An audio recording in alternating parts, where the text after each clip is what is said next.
샬롬, 반갑습니다 여러분. 추석 명절을 주일 예배와 함께 시작할 수 있게 되어서 더욱 뜻깊은 것 같습니다. 우리가 이 추석 명절을 통해서 먼저 하나님께 예배로 힘있게 나아가며 또 이 명절을 가족들과 함께 또 즐겁게 보내는 그런 복된 시간 되기를 원합니다. 한번 예배 자리에 함께 나오신 분들에게 이렇게 격려하고 인사하실까요? 사랑합니다. 축복합니다. 예, 사랑합니다. 축복합니다. 또 혹시 혼자 예배 드리시는 분들은 한번 자기 가슴에 손을 얹고 하나님이 나를 사랑하십니다. 예, 하나님이 나를 사랑하십니다. 오늘 예배가 하나님의 사랑과 또 은혜 가운데 기쁨으로 드리는 복된 예배가 되기를 원합니다. 우리 다 같이 기도하심으로 수석 명절을 시작한 이 주일날 하나님 앞에 예배로 함께 나아가겠습니다. 할렐루야. 사랑과 은혜가 풍성하신 아버지 하나님 감사합니다.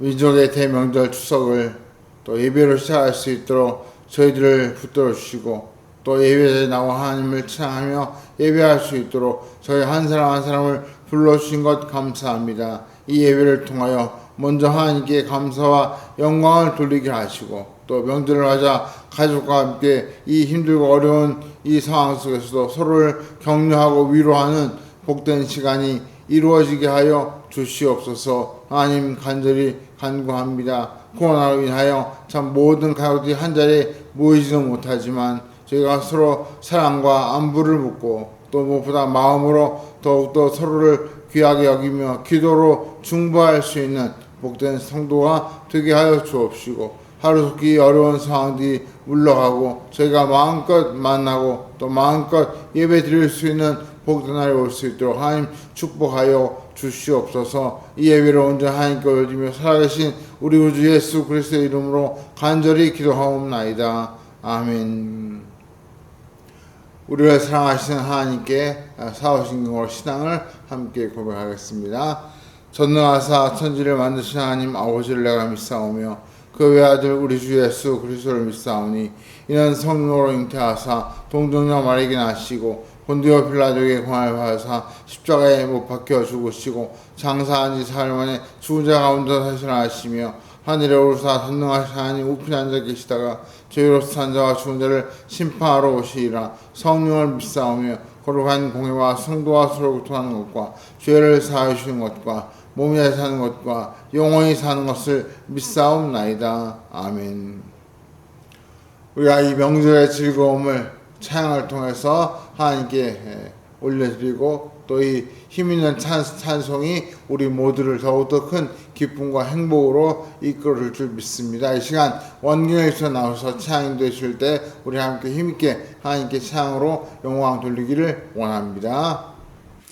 할렐루야. 이 시간 하나님께 기쁨과 감사로 찬양 드리기 원합니다. 지금은 엘리야 때처럼 찬양하겠습니다.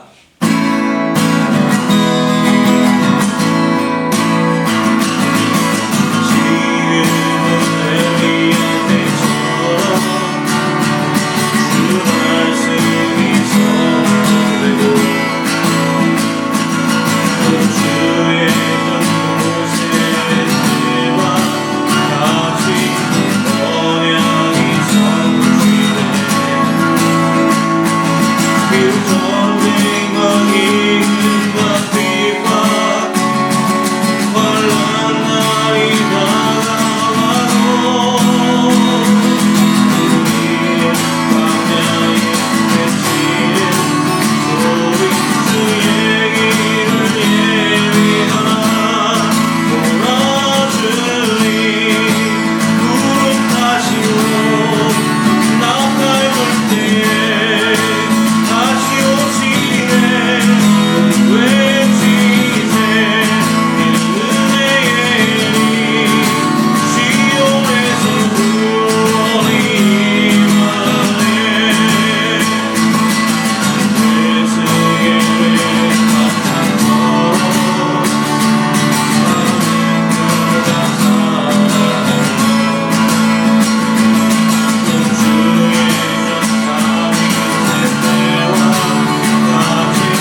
할렐루야. 이 시간 우리 다 함께 기도하기를 원합니다. 하나님께서 우리를 복 주시고 또 우리 한 사람 한 사람을 사랑으로 품어주시기를 원하십니다. 그러나 우리가 하나님께 더욱더 기도하고 간절히 부르짖을 때 우리를 더 크게 사랑하시고 우리를 품어주시는 줄 믿습니다. 이 시간 우리 마음속에 가지고 온 기도의 제목, 또 이 명절을 시작하면서 우리 자식뿐 아니라 우리의 가족과 또 친척과 형제들을 위한 그 기도를 하나님께 올려드릴 때 하나님께서 우리의 기도를 기쁘게 들으시고 참 놀라운 기도 응답에 축복을 주실 줄 믿습니다. 우리 시간 다 같이 함께 한 마음으로 합심해서 기도하겠습니다. 할렐루야. 사랑하는 아버지, 아버지 하나님 감사합니다.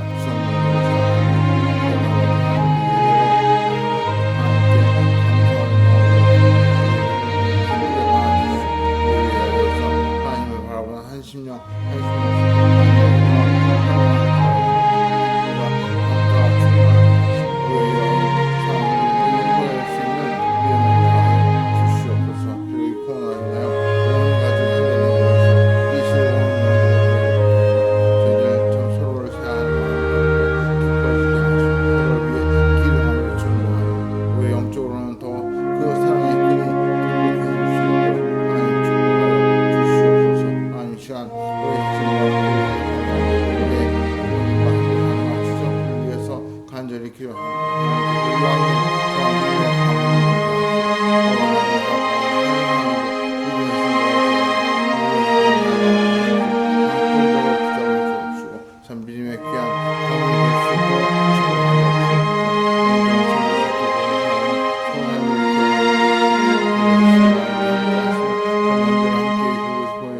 저들 외로움과 우리 안타까운 마음을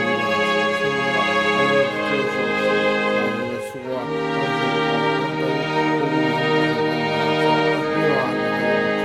주시옵소서. 살아계신 우리 주 예수 그리스도의 이름으로 간절히 기도하옵나이다. 아멘.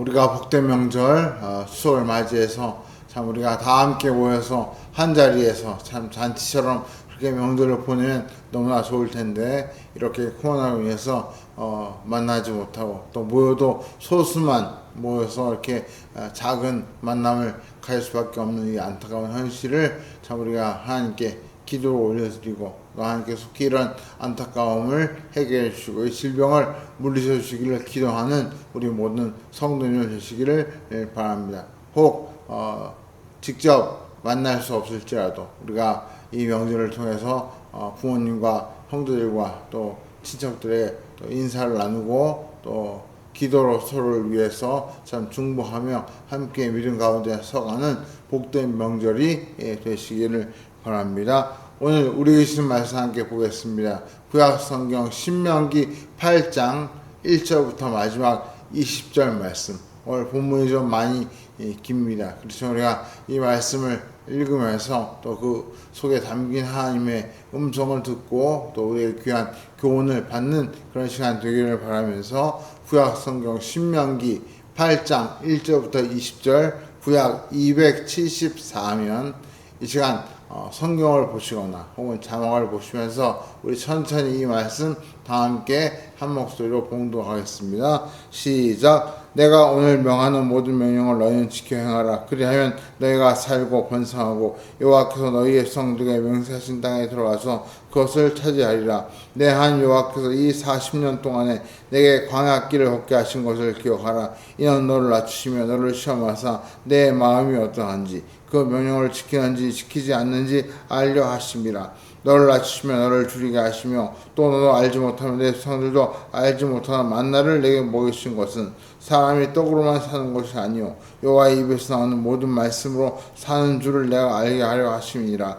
이 40년 동안에 내 의복이 헤어지지 아니하였고 내 발이 부르트지 아니하였느니라. 너는 사람이 그 아들을 징계한 같이 내 한 여호와께서 너를 징계하시는 줄 마음에 생각하고 내 한 여호와의 명령을 지켜 그의 길을 따라가며 그를 경외할지니라. 내 한 여호와께서 너를 아름다운 땅에 이르게 하시다니 그곳은 골짜기든지 산지든지 시내와 분촌과 샘이 흐르고 밀과 보리의 수산지요 포도와 무화과와 성류와 감람나무와 꿀의 소산지라. 내가 먹을 것에 모자람이 없고 내게 아무 부족함이 없는 땅이며 그 땅의 돌은 철이요 산에서는 동을 캘 것이라. 내가 먹어서 배부르고 내 하나님 여호와께서 옥토를 내게 주셨으므로 말미암아 그를 찬송하리라. 내가 오늘 내게 명하는 여호와의 명령과 법도와 규례를 지키지 아니하고 내 하나님 여호와를 잊어버리지 않도록 삼가할지어다. 내가 먹어서 배부르고 아름다운 집을 짓고 거주하게 되며 또 내 소와 양이 번성하며 내 은금이 증식되며 내 소유가 다 풍부하게 될 때에 내 마음이 교만하여 내 하나님 여호와를 잊어버릴까 염려하노라. 여호와는 너를 애굽 땅 종되었던 집에서 이끌어내시고 너를 인도하여 그 광대하고 위험한 광야 곧 불뱀과 정갈이 있고 물이 없는 건조한 땅을 지나게 하셨으며 또 너를 위하여 단단한 반석에서 물을 내셨으며 내 조상들도 알지 못하는 만나를 광야에서 내게 먹이셨나니 이는 다 너를 낮추시며 너를 시험하사 마침내 내게 복을 주어 하심이었느니라. 그러나 내가 마음에 이르기를 내 능력과 내 손의 힘으로 내가 이 재물을 얻었다 말할 것이라. 내 하나님 여호와를 기억하라. 그가 내게 재물을 얻을 능력을 주셨음이라. 이같이 하시면 내 조상들에게 맹세하신 언약을 오늘과 같이 이루려 하심이니라. 내가 만일 내 하나님 여호와를 잊어버리고 다른 신들을 따라 그들을 섬기며 그들에게 절하면 내가 너에게 증거하오니 너희가 반드시 멸망할 것이라. 여호와께서 너희 앞에서 멸망시키신 민족들 같이 너희도 멸망하리니 이는 너희가 너희 하나님 여호와의 소리를 청종하지 아니함이니라. 아멘.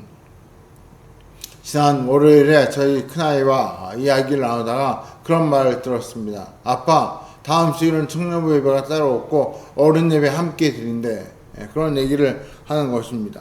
저는 처음 듣는 얘기라 그래? 이렇게 대답을 하고 나서 생각해보니까 저희가 추석 같은 그런 명절에는 각 부서별로 예배를 드리기보다 다 같이 온 가족이 연합으로 모여서 예배 드리는 그런 관례가 있었기 때문에 아마 당연히 그렇게 하는 줄 알고 청년부 예배 대신 야한 예배를 드린다고 그렇게 이야기를 한 것 같습니다. 우리가 본래 지난주부터 빌레몬서를 연속으로 묵상하고 있었는데 갑자기 중고등부와 청년부가 어른 예배를 연합으로 드린다고 하니까 이 맥락이 연결되기가 쉽지 않아서 제가 고민하다가 잠시 빌레몬서는 다음 주로 미루고 모두가 다 함께 나눌 수 있는 그런 말씀을 찾게 되었습니다.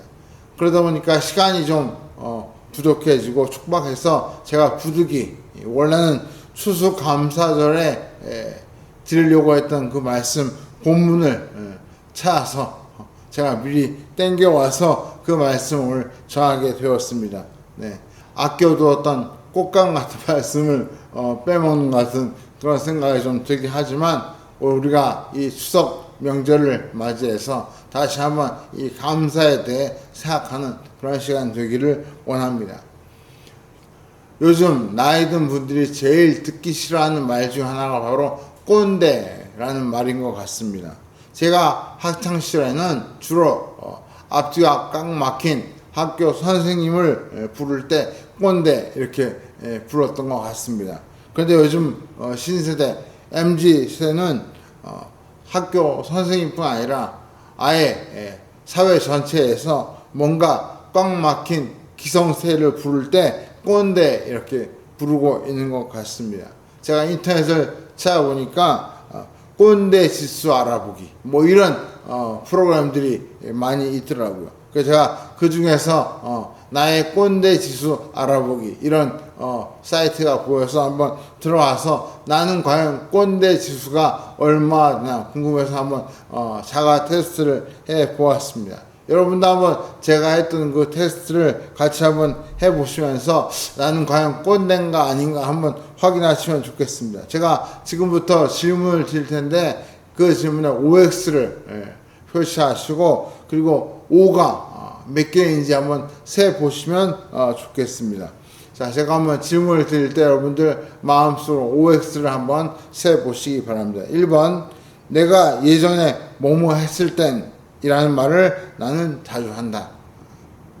네, OX 마음속으로 한번 생각해보시고 2번, 후배가 불평하면 그래도 옛날에 비하면 지금은 아무것도 아니야 라는 말을 자주 한다.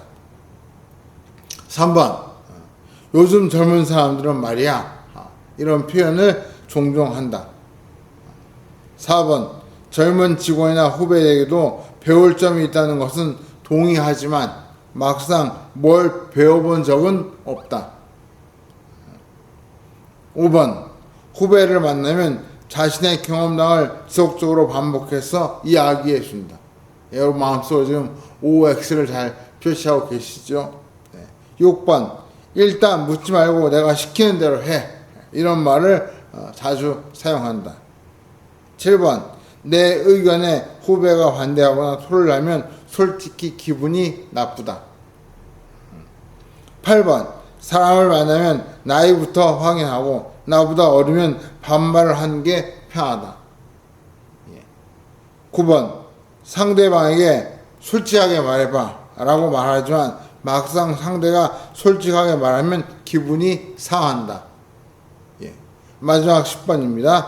상대방에게 당신 말도 맞아 라고 말하지만 그 말대로 따르지 않을 때가 많다. 이상 10가지 질문에 대해서 O라고 하는 답이 6개 이상이면 꼰대인 겁니다. 물론 저도 해보니까 꼰대가 맞더라고요. 참 이 시대가 참 꼰대가 안 되기 위해서 이왕이면 좀 더 넓은 마음, 관용하는 마음, 포용하는 마음의 그런 사람으로 인정받고 싶은 그런 마음들이 모두에게 있는 것 같습니다.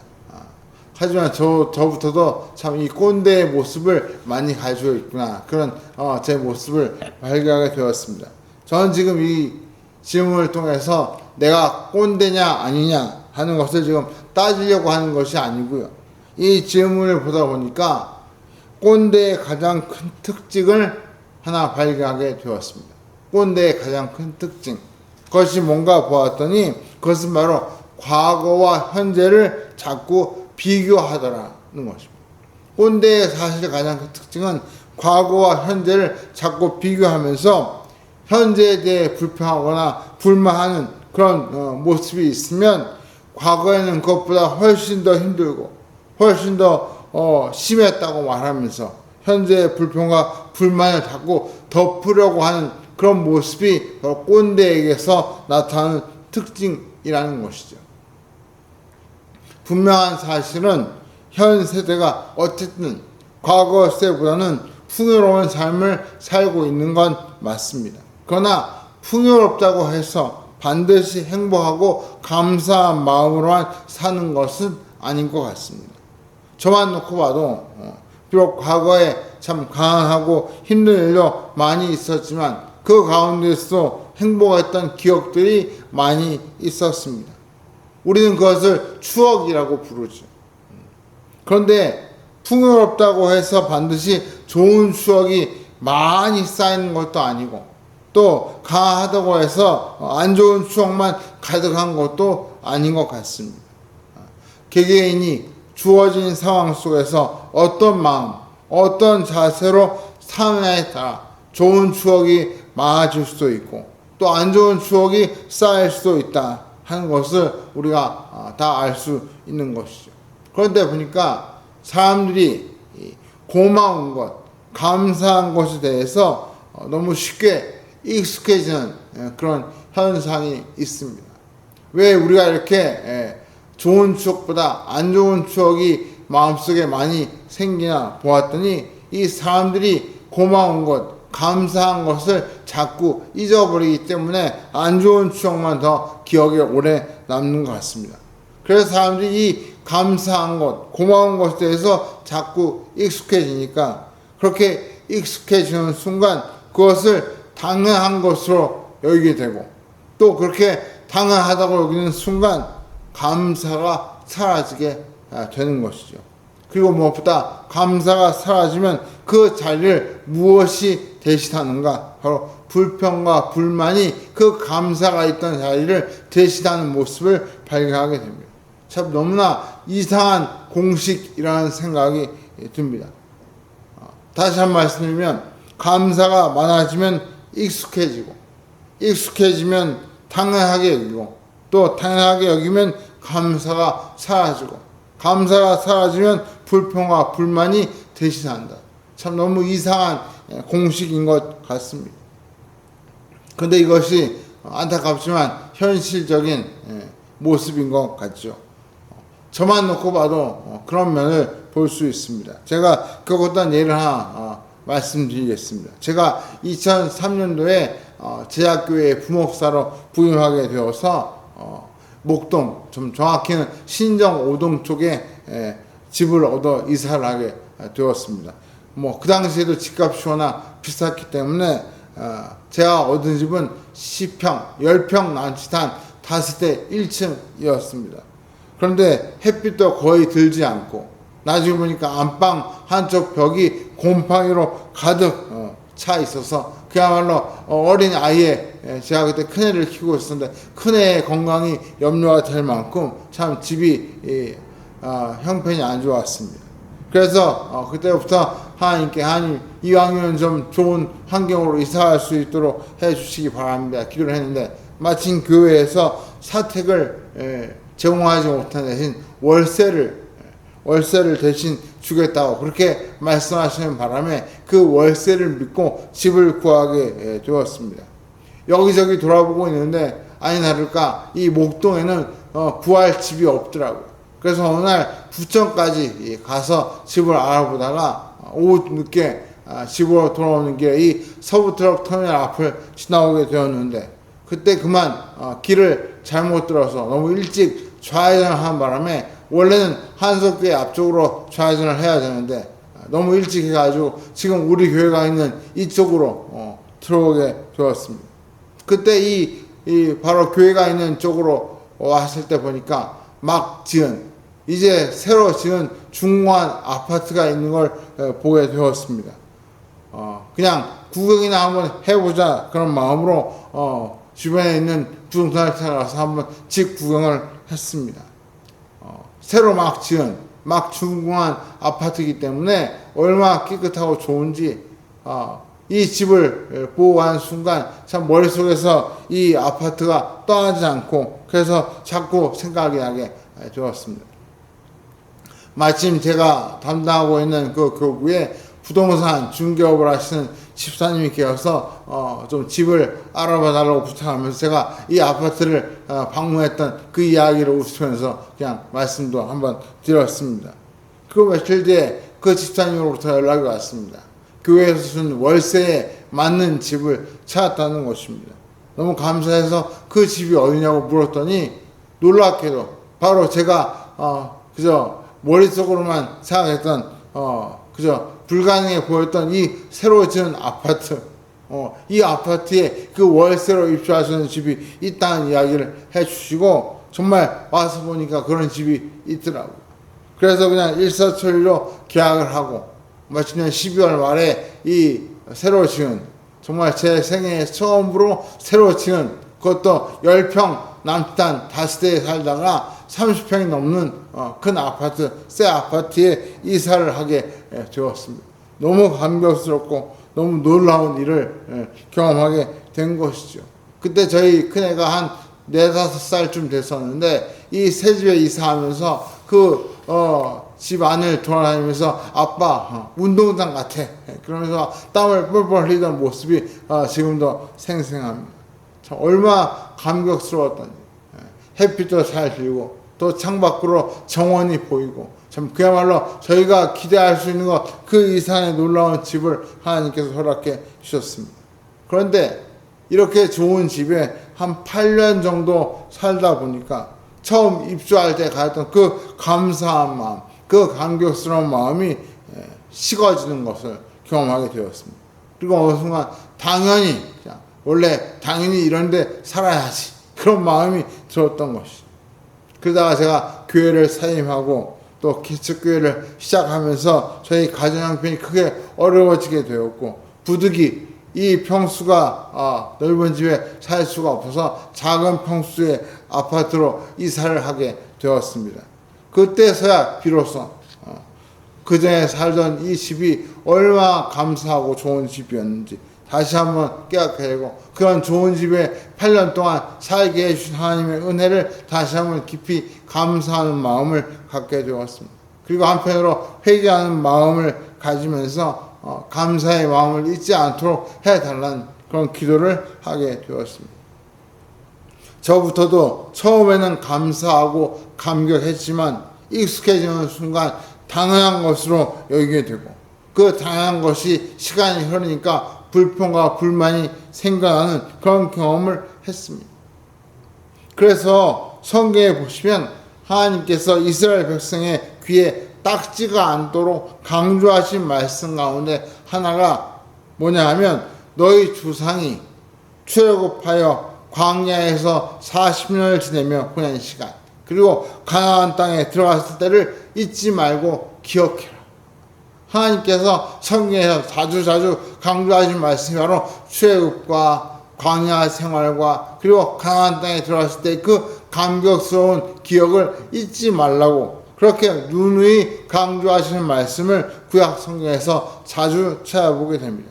결국 이 말을 쉽게 표현하면 잊어버린 감사의 기억을 회복해라. 잊어버린 감사의 기억을 회복하고 잊지 마라. 바로 그 말이 바로 이 말씀을 귀에 딱지가 않도록 하시는 하나님의 의도인 것 같습니다. 오늘 우리가 읽은 이 말씀도 그 맥락에서 대표적인 말씀이라고 할 수 있습니다. 사회학자가 이런 말을 했습니다. 요즘 이 시대는 암보다 더 무서운 질병을 앓고 있다. 그것은 곧 감사 불감증이라는 질병이다. 참 정확한 지적인 것 같습니다.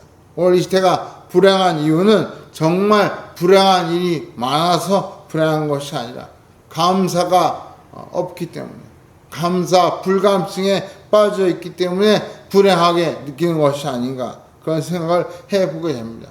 다행히 이 코로나 때문에 우리가 그동안 얼마나 감사를 잊고 살았는지 참 가장 평범해 보이는 그 일이 사실은 정말 감사한 일이었음을 깨닫게 되는 그런 계기를 얻게 된 것 같습니다. 그렇습니다. 모든 게 풍족하다고 해서 행복한 것이 아닙니다. 행복은 주어진 상황 속에서 감사할 때 찾아옵니다. 아무리 많은 것을 소유하고 풍부하게 누린다고 할지라도 그 마음속에 감사하는 마음이 없으면 결코 행복하지 않습니다. 오히려 불행한 인생이 되는 것이죠. 우리가 종종 부유한 집에 참 모자란 것이 없는 넉넉한 집에 살면서도 문제를 일으키는 그런 가족들의 이야기를 우리가 듣게 되면 소유의 많고 적음이 행복을 가져오는 절대적인 기준이 될 수 없구나 하는 것을 우리가 알 수 있습니다. 중요한 것은 소유의 많고 적음이 아니라 마음속으로 얼마나 그 환경과 상황을 초월하여 감사할 수 있느냐 그것이 바로 행복을 가져오는 척도가 되는 것입니다. 그러므로 풍부해서 행복해지는 것이 아니라 감사해서 행복해지는 것입니다. 여러분 다시 한번 말씀드립니다. 풍부해서 행복해지는 것이 아니라 감사해서 행복해지는 것입니다. 사랑하는 성도 여러분, 행복하기를 원하십니까? 풍부해지기만을 바랄 것이 아니라 감사한 마음을 회복시켜달라. 감사한 마음이 사라지지 않고 늘 마음속에 감사한 마음이 머물게 해달라고 기도하시기 바랍니다. 그래야 진정한 의미의 행복이 우리 인생에서 펼쳐지는 줄 믿습니다. 아마도 하나님께서 이스라엘 백성에게 자꾸 귀에 딱지가 않도록 출애굽을 이야기하고 광야 생활을 이야기하고 가나안 땅에 들어간 일을 이야기하신 이유는 바로 이런 감사의 마음을 이스라엘 백성이 잊지 않고 간직하게 하시려고 참 잔소리처럼 이런 말씀을 누누이 하시는구나.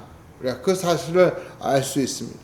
오늘 본문을 보시면 오늘 이 본문의 배경은 출애굽 이후에 축복의 땅 가나안에 들어가려고 하는 이스라엘 백성에게 다시 한번 경고의 말씀으로 주시는 내용입니다. 즉 과거에 대한 회상을 통해서 감사의 추억을 마음속에 간직하고 그리고 그 마음을 가지고 가나안 땅에 들어가서 더욱더 하나님을 감사한 그런 삶을 살라는 의미에서 주시는 말씀이 오늘 본문의 말씀입니다. 그래서 이 말씀의 마지막에는 감사의 마음을 잊지 않도록 주의하라 그런 경고로 이 말씀이 마무리되고 있습니다. 특히 감사를 잊어버리면 멸망할 것이다. 멸망할 것이라는 너무나 끔찍한 말씀으로 끝을 맺고 있습니다. 그 말은 멸망시키겠다는 데 목적이 있는 것이 아니라 그런 안타까운 결과가 오지 않도록 감사의 마음을 잊지 말라 하는 그런 하나님의 안타까운 호소가 이 말씀에 담겨 있는 것이죠. 중요한 것은 이것이 비단 이스라엘 백성에게만 해당하는 말씀이 아니라 오늘 우리에게도 해당하는 말씀이라는 것입니다. 오늘 하나님께서 우리에게도 죄송하지 않은 귀에 딱지가 않도록 성경을 통해서 우리에게 주시는 말씀이 감사의 마음을 잊지 마라. 이스라엘 백성이 감사의 마음을 잊을 때 얼마나 불행한 일을 겪었는지 기억해라. 이것이 바로 오늘 우리에게 주시는 말씀의 핵심인 것 같습니다. 그렇다면 한번 본문을 자세히 살펴보기를 원합니다. 먼저 1절에서 10절에 보시면 감사했던 추억을 회상하고 있습니다. 그 중에 특히 눈에 띄는 몇 가지 구절이 있습니다. 그 눈에 띄는 첫 번째 구절은 왜 하나님께서 이스라엘 백성을 40년 동안이나 광야에서 고생하게 하셨는가? 왜 이스라엘 백성을 40년 동안 광야에서 고생하며 살게 하셨는가? 그렇게 하신 하나님의 속내를 보여주는 말씀이 오늘 이 본문에 등장합니다. 우리가 다 궁금하죠. 왜 하나님께서 이렇게 이스라엘 백성을 광야에서 40년 동안이나 살게 하셨을까? 거기에는 크게 세 가지 이유가 있었습니다. 이스라엘 광야에서 고생하게 하신 이유가 세 가지였던 것이죠. 우리 먼저 한번 2절을 같이 한번 다시 읽어볼까요? 2절 시작. 내 한 여호와께서 이 40년 동안에 내게 광야 길을 걷게 하신 것을 기억하라. 이는 너를 낮추시며 너를 시험하사 내 마음이 어떠한지 그 명령을 지키는지 지키지 않는지 알려 하심이라. 사실 애굽에서부터 가나안 땅까지 지름길로 빨리 가면 직선거리로 약 320km 정도 된다고 합니다. 보통 성인이 하루에 20km에서 40km 정도 건다고 계산하면 320km니까 빨리 가면 한 80일, 천천히 가서 한 150일, 160일이면 애굽에서 가나안 땅까지 갈 수 있습니다. 다시 말해 빠르면 한 3개월, 아무리 천천히 가도 6개월이면 갈 수 있는 거리였습니다. 하지만 이스라엘 백성이 하나님을 온전히 믿지 못하고 의심하고 불평하고 원망하는 바람에 그 6개월이 40년이 된 것입니다. 하나님께서 그 원망과 불평이 그치고 감사의 마음을 갖도록 하시는데 우리가 40년의 시간을 보내신 것이죠. 그래서 오늘 말씀해 보니까 이스라엘 백성을 광야에서 고생하게 만드신 그 첫 번째 이유가 다름 아니라 이스라엘 백성을 낮추시기 위함이었다. 다시 말해 겸손하게 만드시려고 고생을 시키셨다. 그렇게 말씀하고 있습니다. 낮추시려고, 겸손하게 만드시려고 고생을 주신 것이죠.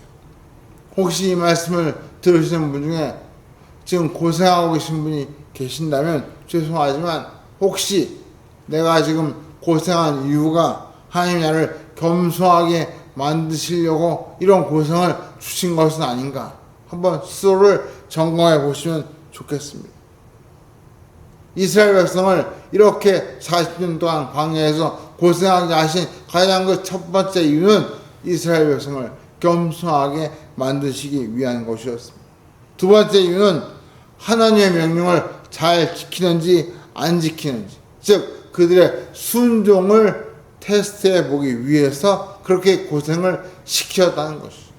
그래서 우리가 광야에서 이스라엘 백성이 살던 그 모습을 쭉 읽어보면 결국 순종과 불순종의 그 두 갈래길에서 끊임없이 그들이 시험받고 회개하고 순종하고 또 그러다가 시간이 지나면 불순종하고 이 순종과 불순종 사이에 끊임없는 갈등을 겪는 모습을 우리가 볼 수 있습니다.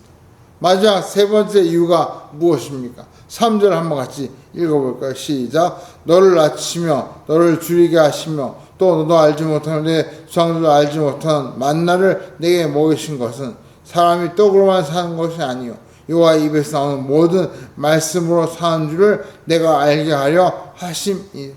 예, 하나님께서 이스라엘 백성을 40년 동안 광야에서 고생하게 하신 그 세 번째 이유는 바로 사람이 떡으로만 사는 것이 아니라 하나님의 말씀으로 사는 것을 가르쳐 주시려고. 다시 말해서 이걸 좀 더 세련되게 표현하면 이렇게 표현할 수 있습니다. 사람은 물질적인 풍요로만 행복해지는 것이 아니라 하나님과의 바른 관계를 통해서 행복해 지내는 것을 깨닫게 하시려고 고생을 시키셨다. 그렇게 이 말을 표현할 수 있을 것 같습니다. 좋은 것, 맛있는 것만 먹는다고 행복한 것이 아니라 하나님과의 관계가 바르게 맺어져야 진짜 행복할 수 있다. 사람이 떡으로만 사는 것이 아니라 하나님의 말씀으로 사는 것이다. 그 사실을 깨닫게 하시려고 이렇게 40년 동안 이스라엘 백성을 광야에서 고생하게 해 하셨다는 것이죠. 여러분 기억하십시오. 물질적인 풍요보다, 육체적인 건강보다, 사회적인 성공보다 하나님과의 바른 관계가 먼저인 것, 먼저라는 것, 그것을 기억하시기 바랍니다. 하나님께서 이것을 가르쳐 주시기 위해서 이스라엘 백성을 40년 동안 테스트하고 연단하셨습니다. 우리도 결코 예외가 아닙니다. 혹시 지금 이 말씀을 들으시면서 마음속에 왜 나는 이렇게 힘든 거지? 왜 나는 이렇게 일이 잘 안 풀리는 거지? 나는 왜 이렇게 되는 일이 없어? 이런 생각이 드시는 분이 계신다면 한 마음속으로 그런 생각이 드시면 방금 읽은 2절과 3절을 잘 읽어보시고 다시 한번 자기 자신에게 적용해 보시기 바랍니다. 제가 드릴 수 있는 말씀은 그렇게 힘들고 일이 잘 안 풀리고 되는 일이 없다면 일단 그것은 하나님께서 당신을 사랑하신다. 지금 당신을 사랑하고 계신다는 증거라고 말씀드릴 수 있습니다. 다만 하나님께서 당신을 사랑하시지만 지금 하나님과 당신과의 관계가 하나님이 기대하시는 그런 올바른 관계가 아니기 때문에 하나님께서 올바른 관계로 나아갈 수 있도록 하시려고 지금 이렇게 광야 길을 걷게 하신다. 그렇게 생각하시면 아마 틀림이 없을 것 같습니다. 그런 마음으로, 그런 시각으로 우리 자신의 삶을 돌아보게 될 때, 그때 비로소 하나님의 뜻을 깨닫게 되고, 더 중요한 것은 이 말씀을 잘 새겨 들을 때에 길이 보이고 길이 열리는 줄 믿습니다. 좀 무거운 말씀이긴 하지만 기억하십시오. 왜 우리가 이렇게 힘들까? 왜 내가 하느님마다 잘 안 될까? 하나님 나를 미워하고 나를 싫어해서 그런 것이 아니라 나를 사랑하시지만 하나님이 기대하시는 바른 관계를 맺고 있지 못하기 때문에 하나님께서 나를 광야와 같이 힘든 생활 속에 밀어 넣으심으로 바른 관계로 나아가도록 인도하고 계시는 것이다. 그렇게 믿으시면 틀림없고 그런 미련으로 볼 때 그때 비로소 길이 열리고 또 길이 보이는 줄 믿습니다. 오늘 본문에서 제가 또 하나 주목하는 은혜로운 말씀이 있습니다. 바로 4절 말씀입니다. 우리 한번 같이 읽어보실까요? 시작. 이 40년 동안에 내 의복이 헤어지지 아니하였고 내 발이 부르트지 아니하였느니라. 광야 생활이 그렇게 힘들다고 너무 괴롭다고 했지만 어쨌든 하나님께서 그 40년 동안 이스라엘 백성에 대해서 먹이시고 입혀 주셨습니다. 여기 보니까 의복이 헤어지지 않고 발이 부르트지 아니했다. 그렇게 말씀하십니다. 이 말이 40년 동안 절대 헤어지지 않는 단복 옷을 입고 살게 하셨다. 마치 무슨 슈퍼 울트라 옷감으로 만든 그런 절대 헤어지지 않는 초강력 천으로 만든 옷을 만들어서 입혀주심으로 절대 이 한 벌로 살 수 있도록 그렇게 해주셨다. 그런 말이 아닙니다. 오해하지 마십시오. 당연히 시간이 지나면 입던 옷이 헤어졌겠죠. 하지만 하나님께서 새롭게 갈아입을 옷을 마련해 주시고 또 그 옷이 다 헤어지기 전에 늘 새 옷으로 갈아입히셨다는 뜻입니다. 또 사막을 걸을 때 발이 왜 부르트지 않았겠습니까? 당연히 부르트죠. 그런데 그렇게 발이 부르셔서 물집이 잡히고 까지고 했겠지만, 그러나 하나님께 다시 새 살을 돋게 하시고, 또 그 새 살이 굳은 살이 되고, 그래서 사막에서 넉넉히 잘 걸을 수 있는 튼튼한 발이 되게 해주심으로 그 사막을 넉넉히 걸어낼 수 있는 그런 힘을 주셨다. 그 말입니다. 발이 한 번도 물집이 잡히거나 아픈 적이 없다. 그런 뜻이 아니라 넉넉히 사막을 걸을 수 있을 만큼 튼튼한 발을 주셨다는 뜻입니다. 우리 인생을 한번 돌아보시면 여기 이 자리까지, 지금 이 순간까지 오는데 많은 우여곡절이 있었지만 하나님께서 여기까지 우리를 인도해 주신 것을 우리가 깨닫게 됩니다. 그래서 우리가 성경에 나오는 하나님의 이름 가운데 하나님께서 여기까지 우리를 인도해 주셨습니다. 그런 뜻으로 우리가 하나님을 부를 때 에벤 에셀의 하나님, 에벤 에셀의 하나님 이렇게 부르는 것이죠. 우리가 추석 명절을 맞이해서 우리 마음속에 에벤 에셀의 하나님, 그 하나님께 감사하는 마음을 회복하시는 그런 시간이 됐으면 좋겠습니다. 우리가 이렇게 이 자리까지 여기까지 올 수 있었던 것은 하나님께서 우리에게 옷이 헤어지지 않고 발이 부르지 않도록 이 광야와 같은 인생에서 우리를 붙들어 주셨기 때문에 우리가 지금 이 자리까지 올 수 있었던 것입니다. 그 사실을 깨닫고 하나님께 감사할 때 하나님 무엇보다 그 감사를 기쁘게 받으시는 줄 믿습니다. 그리고 마지막으로 주목할 말씀이 있습니다. 바로 경고의 말씀입니다. 우리 11절 같이 한번 다시 읽어보실까요? 11절 시작. 내가 오늘 내게 명하는 여호와의 명령과 법도와 규를 지키지 아니하고 내 한 여호와를 잊어버리지 않도록 삼갈지어다. 한마디로 하나님을 잊어버리지 않도록 주의하라, 그 말씀입니다. 그렇다면 우리가 언제 하나님을 자꾸 잊어버리게 됩니까? 하나님을 잊어버리는 경우가 어떤 경우입니까? 여기 보니까 대표적으로 두 가지 경우를 말씀하고 있습니다. 하나님을 잊어버리게 되는 첫 번째 경우가 12절에서 14절에 나옵니다. 우리 한번 자막을 보시면서 한번 다시 12절부터 14절 같이 한번 읽어보시죠. 시작. 내가 먹어서 배부르고 아름다운 집을 짓고 거주하게 되며 또 내 소와 양이 번성하며 내 은금이 증식되며 내 소유가 다 풍부하게 될 때에 내 마음이 교만하여 내 한 여호와를 잊어버릴까 염려하노라. 하나님을 잊어버리는 첫 번째 경우는 바로 가난하고 굶주리고 너무 살기 힘들어서 하나님을 잊어버리는 것이 아니라 너무 잘 살고 또 그래서 마음이 교만해지는 바람에 하나님을 잊어버리게 된다, 그 말입니다. 실제로 교회 안에서 보면 힘들고 어려울 때는 정말 새벽 기도가 나오고 금요 기도에 나오셨던 그런 분이 좀 형편이 나아지고 나면 그때부터 새벽 기도 쉬고 금요 기도에도 건너뛰고 그리고 나중에는 정말 오히려 바빠지고 잘 되면 주일 예배까지 빼먹는 그런 분들을 제가 보았습니다.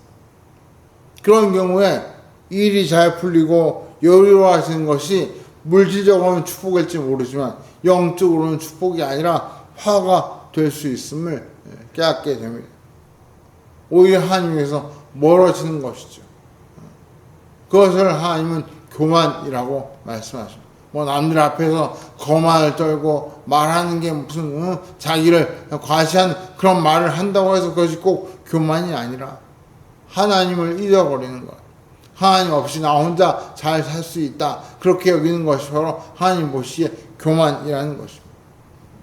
그렇다면 하나님을 잊어버리는 두 번째 경우는 어떤 경우입니까? 우리 17절 한번 읽어보실까요? 10절 시작. 그러나 내가 내 마음에 이르기를 내 능력과 내 손의 힘으로 내가 이 재물을 얻었다 말할 것이라. 여기 뭐라고 말합니까? 두 번째 경우에 보니까 한마디로 내가 했다, 내가 해냈다, 그렇게 말할 때 하나님을 잊어버리게 된다는 것입니다. 하나님께서 해주셨습니다, 그 말이 아니라 내가 했다. 내가 이렇게 밤에 잠자자고 노력하고 밤에 잠자자고 공부하고 내가 이렇게 열심히 해서 이루었다, 이렇게 말하는 순간 하나님의 그 은혜와 그 감사를 잊어버리게 된다는 것입니다. 그런데 하나님께서 그런 사람에게 뭐라고 말씀하십니까? 18절에 이렇게 말씀하십니다. 18절에 내 하나님 여호와를 기억하라.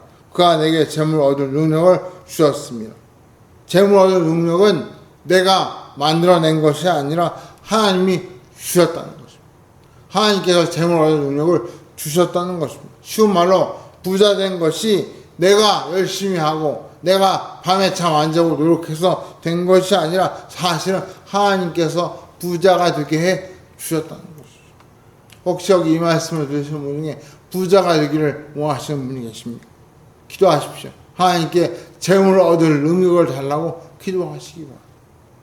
하나님께서 주셔야 진짜 부자가 될 수 있다는 것입니다. 말씀을 맺겠습니다. 어느 목사님의 설교 중에 이런 간증을 들었습니다. 어느 평범한 주부 여집사님이 계셨습니다. 그분은 평소에 너무 단조롭고 또 분주한 일상으로 마음에 자꾸 불평과 불만이 쌓이게 되었습니다.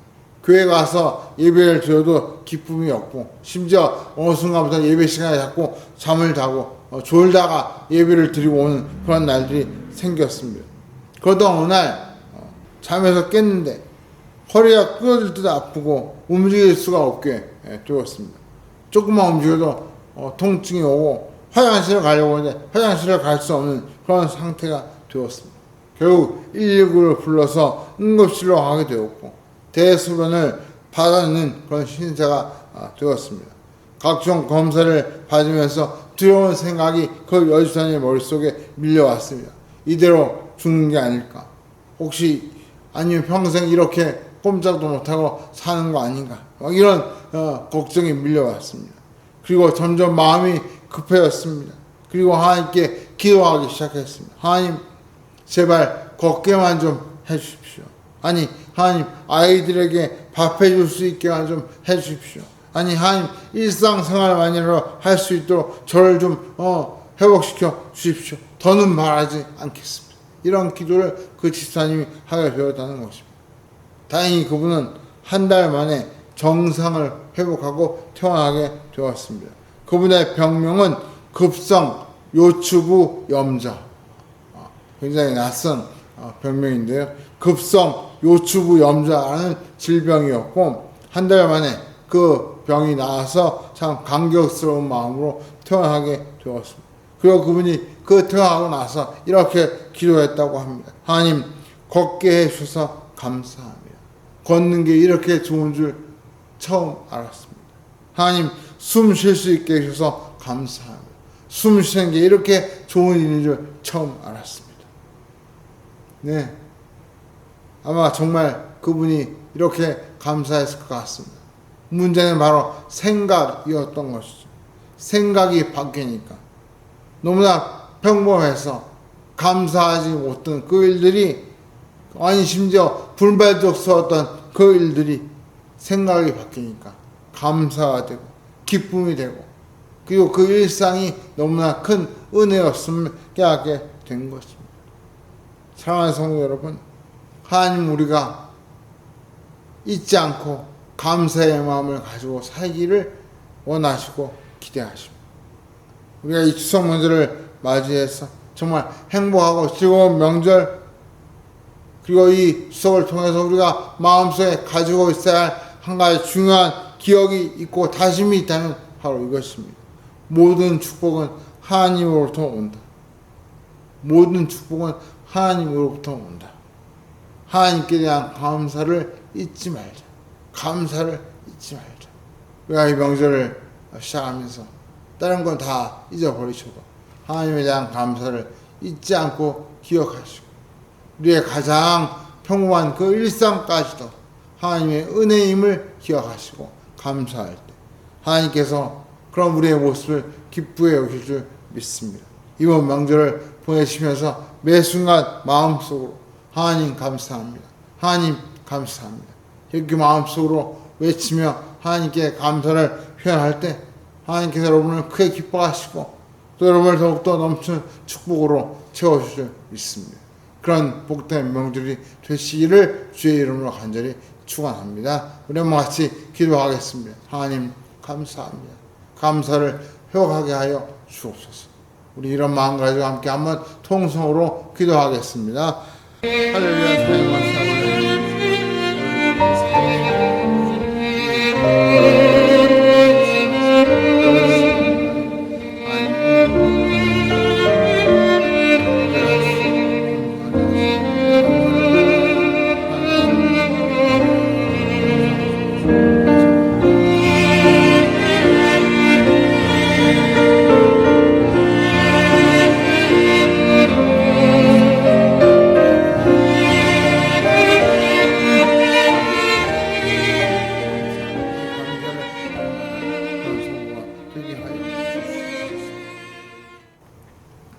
할렐루야. 사랑의 하신 아버지 하나님 감사합니다.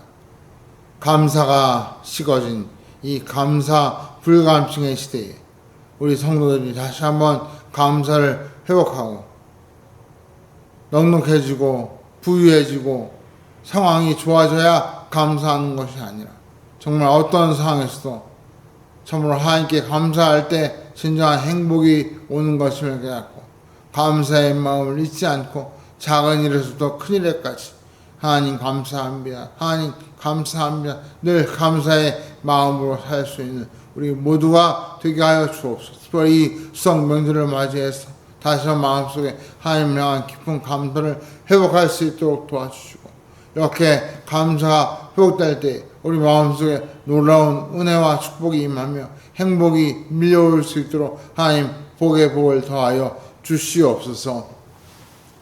이제는 우리 주 예수 그리스도의 그 크신 은혜와 하나님 아버지의 놀라우신 사랑과 성령 하나님의 강한 인도 역사하심이 넉넉함으로 행복한 것이 아니라 감사함으로 행복한 것인 줄 알고 감사의 마음을 잊지 않고 이 명절을 감사로 채우기를 마음속에 다짐하고 돌아가는 이 자리에 모여있는 사랑하는 주의 아들의 심령회와 우리 교회 위에 이 나라 이 민족 위에 성사님들 위에 이제로부터 영원토록 함께 계실지어다.